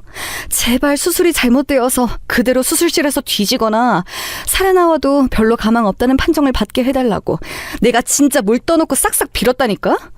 그런데 멀쩡히 살아나왔고 수술도 잘 됐고 예후까지 좋다는 것 좀 봐. 숨통 질긴 게 보통 내기가 아니야. 정말 짜증나 죽겠네. 그런데다가 이제 가까이 잘 지내보자는 말까지 들었으니 아주 그냥 악재가 겹치네. 제가 뭘 그렇게 잘못을 했을까? 이런 생각이 들었습니다. 왜, 어째서, 무슨 이유로 제가 저렇게까지 미움을 받으며 악담의 대상이 되고 있을까 싶은 비참한 의문이 들었어요. 가슴이 너무 아프더라고요. 그 순간 지구상에서 가장 초라한 사람은 바로 저였어요. 저를 싫어하고 증오하는 며느리들의 진짜 속내도 모르고 혼자 기뻐하고 좋아하면서 가까이 지내는 미래를 그려댄 제 자신이 너무나도 바보 같았습니다. 비참함과 충격 속을 헤엄치고 있을 때 첫째 며느리가 코웃음을 치면서 활용점정을 찍었죠. 수술 망하게 해달라고 빌면서 내가 병실을 좀 뒤져봤었는데 책 사이에 웬 유언장을 끼워놨었더라? 근데 내용이 뭐였는 줄 알아? 가화만사성이었어. 가족들끼리 화목하게 지내라네? 나 원 참 어이가 없어서 돈 얘기를 적어놨어야 맞는 거 아니야? 내가 이래서 시모가 마음에 안 드는 거야. 늘 사람이 두루뭉실하고 의문스러워. 돈 얘기는 왜 이렇게 하네? 하루빨리 이런 어른이 곱게 뒤지셔야 아랫사람들이 편하게 사는 건데. 재산은 절대 안 나눠줄 위인이니까 빨리 뒤져서 그걸 유산으로 우리한테 다 뿌려줬으면 하는 건데 이게 참 뜻대로 되질 않네. 세상사 왜 이렇게 쉽게 뜻대로 안 돌아가나 몰라. 그러자 둘째 막내 며느리들이 동조하면서 엄청 맞장구를 치더라고요. 참담했습니다. 눈물이 왈칵 쏟아질 것만 같았어요. 그러니까 이 모든 것에서 돈이 자유로울 수 없었던 거예요. 제 아들들도 정확히 모르는 재산인데 며느리들은 더 모르고 그래서 더 막연하게 궁금해해왔겠죠. 하지만 제가 워낙 그런 얘기를 안 꺼내고 사는 사람이니까 평소에는 엄두가 안 났을 겁니다. 그러다가 제가 아프다고 하니까 이 기회에 제가 죽어서 유산으로 나눠 가지면 딱이라는 생각들을 한 것이고요. 제가 저도 모르게 주먹을 꽉 쥐고 있는데 그때 막내 며느리가 피식 웃으면서 이런 소리까지 날렸습니다. 앞으로 좋은 고부관계 만들면서 잘 지내라고 시모가 그랬을 때 역겨워서 토할 뻔했거든요. 근데 저희 남편이 괜히 헛바람 들어서 제가 앞으로 시모 잘 챙기며 사는 막내 며느리가 되기를 바라는 눈치더라고요. 그게 은근하게 보여서 진짜로 토하는 줄 알았어요. 생각만 해도 너무 싫어요. 저만 이런 거 아니죠. 당연히 우리도 마찬가지야. 집안에 꽁쳐놓은 재산 좀 있는 것 같아서 결혼도 한 거고 지금까지 참고 산 건데 왠지 좋은 선택이 아니었던 것 같아서 허무하네. 몰래 바람이라도 안 피우고 있었으면 정말 억울해서 큰일 날 뻔했어. 그런데 첫째 며느리의 엄청난 발언이 튀어나왔고 저는 그때 되려 뒷걸음질을 살짝 쳤습니다. 이들이 제가 순간적으로 직감한 것 이상으로 과감한 가면을 쓰고 살아가고 있다는 판단이 서더라고요. 둘째 며느리는 아예 한 배를 타기라도 한 것인지 첫째 며느리를 보면서 고개를 끄덕였죠. 절대 바람 걸릴 일 없고 걸려도 잡아떼면 그만이고 딱 이 정도 수준으로 앙큼하게 바람 피우고 사니까 재민 있어요. 이런 재미 아니었으면 저는 진작에 이혼했을 것 같네요. 아무튼 마음에 안 드는 시무가 안 뒤져서 너무 속상하긴 한데 이러다가 또 어느 날 갑자기 계단에 굴러떨어져서 저 세상 갈 수도 있는 거니까요. 당분간 기대를 완전히 놓진 않고 살 거예요. 어처구니가 없었습니다. 그 정도로 은밀하고 철두철미한 바람을 첫째와 둘째는 여태 피우면서 살아온 모양이었어요. 저는 수술 직후보다 머리가 더욱 아파오는 걸 느꼈어요.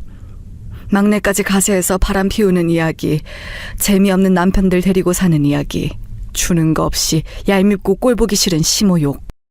이런 걸 셋이 신나게 주고받는 현장을 제가 계속 목격하고 있다는 게 현실성이 없었습니다. 저는 정신을 차리려고 했죠. 이럴 때일수록 침착해야 한다. 지독한 배신감으로 슬퍼하는 건 나중의 일이야. 우선은 내가 어떻게 대처해야 하는지 방안을 세워야 해. 만약에 지금 이것들에게 진실을 요구한다면 쏙 숨어버리겠지. 나와 내 아들들을 기만하며 지내온 것 전부 그런 적 없는 척 뻔뻔하게 꾸며낼 거야. 그렇다면 이걸 어떻게 아들들에게 알리면 좋을까? 그런 생각을 하자마자 저는 깨달았어요. 제가 원하는 건 아들들이 며느리들과 싹 다 이혼하는 것이었죠. 너무나도 저급한 사상을 가지고 있는 며느리들을 저는 두 번 다시 보고 싶지도 않았거든요. 그날 자리를 파하면서 첫째 며느리가 저에게 인사를 하는데 정말 가증스럽게 느껴지더라고요. 어머님, 오리고기 너무 맛있었어요. 정말 잘 먹었습니다. 이렇게 맛있는 음식을 어머님께 얻어먹고 살면 언젠가는 다른 것도 얻어먹을 수 있으려나요? 집이라든지 땅이라든지? 그냥 농담이지만 아무나 이런 농담할 수 있는 거 아니니까. 멋지신 시어머니를 둔 저는 아주 복받은 며느리인 것 같네요. 조심히 들어가시고 잘 쉬세요. 어머님 위해서 오늘은 제가 감사기도 올리고 잘 생각이에요. 그렇게 말을 하자 둘째하고 막내 며느리가 웃음을 꾹 참는 얼굴들이 되더라고요. 그러니까 이것들이 작당하고 속으로 저를 기만하면서 자기들끼리 저를 놀려먹고 있는 거였어요. 감사기도는 개뿔이고 저보고 빨리 뒤지라는 저주만 날릴 예정인 게 분명했죠.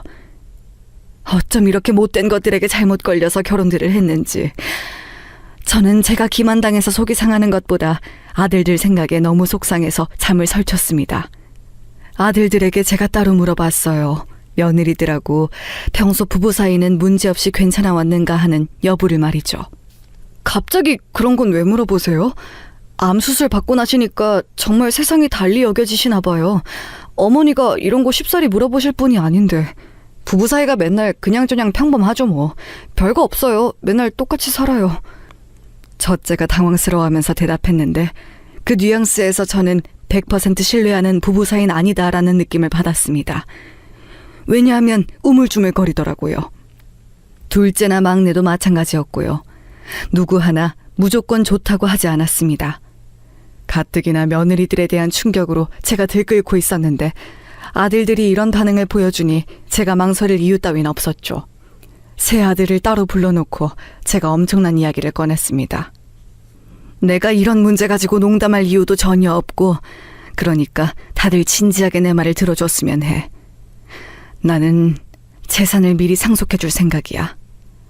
너희들이 알고 예상하는 것보다는 확실하게 많다는 거, 받아먹을 만한 양이 충분히 되는 재산이라는 거, 그걸 정확하게 못을 받고 싶구나. 그게 정말이세요, 어머니? 재산은 절대 미리 안 주실 거라고 생각했는데.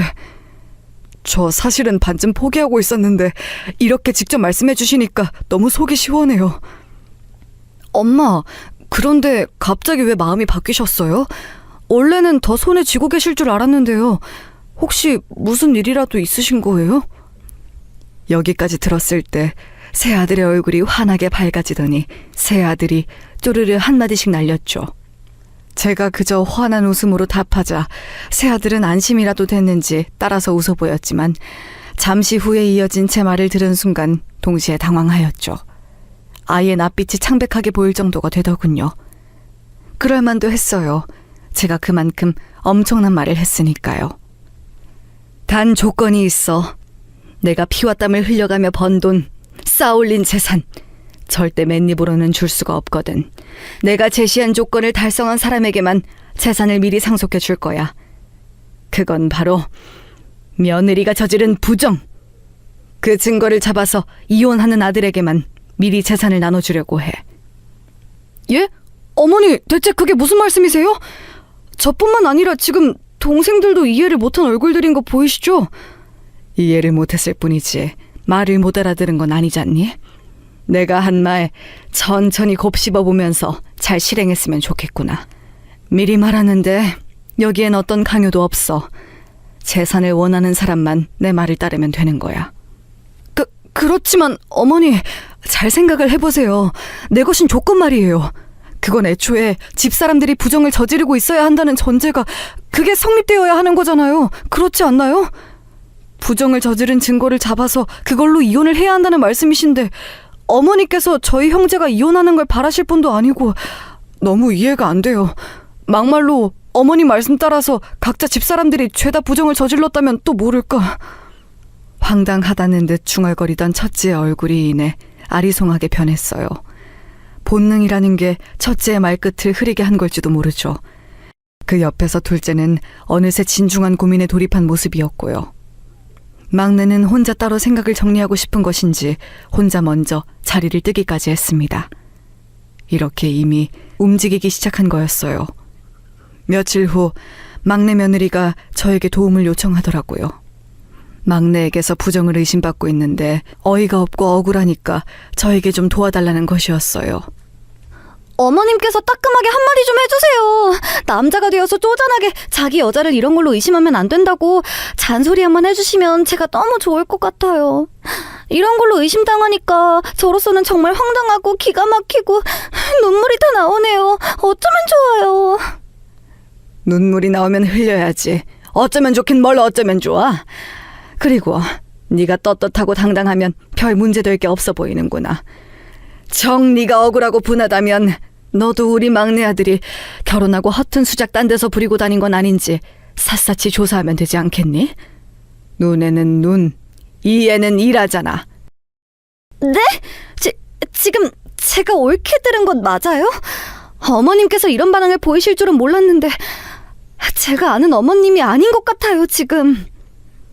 나는 너를 다 안다고 생각 안 하니까 너도 나를 다 안다고 생각 안 하면서 살면 서로 적절할 것 같구나. 저의 단호한 태도에 막내 며느리는 할 말을 잃고 아무런 대꾸도 못했었죠. 그리고 부정에 있어서도 할 말이 없었던 모양이에요. 가장 먼저 이혼에 근접한 게 막내였기 때문입니다. 엄마, 심증만 살짝 있었을 뿐인데 고등학교 동창이라는 놈이랑 몰래 만나서 데이트 즐겨왔던 게 제가 결혼한 여자라네요. 어떻게 이런 일이 있는지. 블랙박스에서 증거 발견했어요. 가슴은 찢어질 것 같지만 엄마 덕분에 제가 더는 기만당하지 않을 수 있게 되어서 다행이고 감사하다는 생각이 들어요. 이대로 이혼까지 갈 거예요. 그러더니 첫째와 둘째도 마찬가지로 며느리들의 부정을 사유로 이혼 과정에 돌입하게 되었어요. 역시나 바람들을 피우고 있었거든요. 그런데 이것들이 저를 얼마나 우습게 봤으면 새 며느리가 합심을 하며 모여서는 저를 찾아왔습니다. 셋 다 똑같이 이혼당하는 처지였는데 그 도움을 저에게 요청하더라고요. 어머님, 살면서 누구나 크고 작은 실수를 저지르는 법이잖아요. 저희가 저지른 실수도 그런 거였어요. 누구나 한 번쯤 저지를 수 있는 실수요. 한순간의 충동, 유혹, 이런 걸 못 이긴 죄였네요. 하지만 기회가 다시 주어진다면 더 잘할 수 있어요. 어머님께서도 수술 받으신 이후에 그 전보다 더 잘 살고 계신 거 아닌가요? 그런 것처럼 저희도 기회를 받아야 한다고 생각합니다. 내조 잘하는 아내들로 저희가 거듭날게요. 그러니까 부디 어머님께서 나서주세요. 첫째 며느리가 그 중에서 대표랍시고 발언하면서 눈물로 호소하는 모습에 제가 옅게 웃었습니다. 황당해서 자연스레 나온 웃음이었네요. 실수? 너희들이 내 아들들을 두고 부정을 저지른 게 실수다? 그래, 그건 그렇다고 치자. 그렇다면 나를 죽으라고 저주하고 내 흉을 보며 비웃고 힐난해온 것은 그것도 실수인 거니? 어디 한번 내 앞에서 당당하게 말을 해봐. 그것도 실수였는지. 제가 싸늘하게 말했고 새 며느리의 표정은 동시에 굳어졌어요. 본인들의 추악한 이중적인 면모를 제가 다 알고 있다는 것을 그 순간 새 며느리도 안 것이었죠. 차마 대꾸할 배짱까진 없는지 저마다 시선을 돌리면서 침묵을 지키더군요. 뭔가 변명이라도 해보고 싶은 듯 입술들은 한 번씩 달싹거렸지만 그게 전부였어요. 저는 새 며느리를 그대로 쫓아냈습니다. 그리고 새 며느리는 저희 집에서도 싹 다 쫓겨났죠. 시간의 차이는 조금씩 있었습니다만 결과적으로 줄줄이 셋 다 이혼당했어요. 그리고 저는 약속대로 새 아들에게 재산을 미리 나눠주고자 했는데 의외의 상황을 마주하였습니다. 새 아들이 고개를 저은 거예요. 어머니, 아둔한 저희가 알지 못했던 부분들을 다 아시고 이렇게 안배를 하신 거였겠죠. 저희는 아직 어머니께서 일구신 귀한 재산을 받을 자격이 안 되는 것 같아요. 저희끼리도 대화를 나눠봤는데 미리 그 재산을 쥐고 있으면 풍요롭고 행복하기야 하겠지만 저희 각자가 더 발전하고 스스로 나아가는 데 있어서 도움이 되는 건 아닐 거라고 여겼습니다. 어차피 나중에는 저희 몫으로 떨어진 그 재산 미리 받지 않고 지금은 저희 각자가 더 정진하며 스스로의 힘을 길러볼게요. 그렇게 사는 게 맞는 것 같아요. 이혼을 겪고 나서 첫째는 얼굴이 좀 상해 있었는데요. 그래서 걱정했건만 대견하게도 형제 대표로 그렇게 말을 하는 것에 제가 눈물이 찔끔 나왔습니다. 그제야 이런 생각이 들더라고요. 내가 자식들을 잘 키웠구나. 자식 농사를 잘못 지은 게 아니구나. 이런 행복한 생각이 들면서 기쁨의 눈물을 흘린 거였네요. 그 후로 새 아들은 저마다 원래 하던 일들을 열심히 하기도 하고 새로운 도전을 하기도 하면서 전보다 훨씬 더 잘 지냈습니다. 각자 새로운 사람도 만났고요. 사람 보는 눈들을 기른 것인지 참하면서도 야무진 여자들만 새로 만나서 제 입이 찢어질 뻔했습니다. 본의 아니게 우연히 들어버린 전 며느리들의 현황은 각자 친정하고 대판 싸워서 자기 식구들과는 멀어졌고 아무도 새로운 상대를 만나지 못했고 대략 그런 모양이었습니다. 그렇다면 바람 피우던 상대들은 그저 스릴을 즐기기 위한 용도였나 봐요. 알다가도 모르겠네요, 정말. 어찌됐든 지금 이 상황을 애초에 의도해 본 적은 없었으나 이렇게 흘러왔고 이런 모습의 현재를 잘 살아가 보려고 매일 최선을 다하는 중이랍니다.